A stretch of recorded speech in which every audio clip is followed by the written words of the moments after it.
Ready to open the hood? Usetool for the tutorials. And for car parts, the right idea is the Mr. Auto app.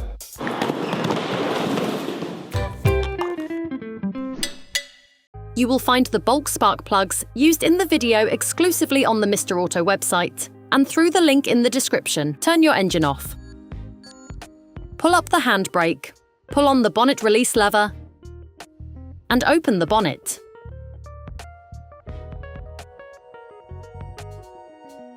You should now have access to the 3 ignition coils that need to be removed so you can access the spark plugs.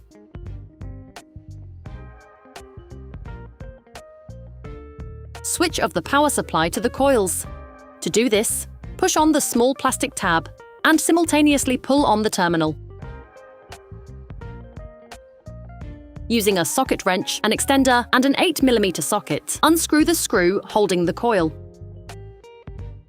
You can now carefully remove the coil, making small lateral back and forward movements. Careful, the coils are fragile. It is important to handle them with care. With a socket wrench, an extender and a 14mm spark plug socket, loosen the spark plug. Finish it off by hand. If the spark plug wrench doesn't have a click system to hold the spark plug and pull it out, you can use the coil. Insert it onto the plug, and using the coil for the final turns, release the plug. You should then be able to take it out easily.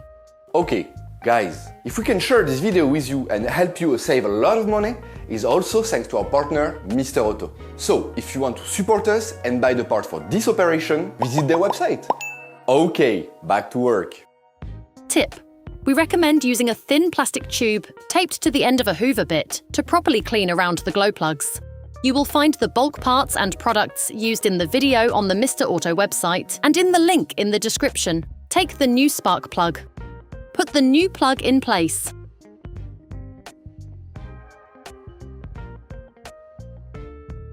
Always start screwing by hand, then finish by fixing it in place with a socket wrench. There are several techniques for tightening spark plugs. You can use a torque wrench and employ the torque setting recommended by the manufacturer. Or you can use an angular torque gauge to respect the recommended angle. Put the coil back, pushing it in as far as possible. Then screw the screw back in. Finish off the tightening with the torque wrench. Reconnect the power supply to the coil. You can now repeat the same process on the other spark plugs. Operation completed. Hi, it's Theo from Usetool. I hope this video has helped you a lot in your car maintenance. We would be super grateful if you could spread the word so that we can produce even more tutorials. Simply give us a like, a comment, and hit that subscribe button. It really helps us boost the channel and help the whole community. Thanks a lot and have a great one.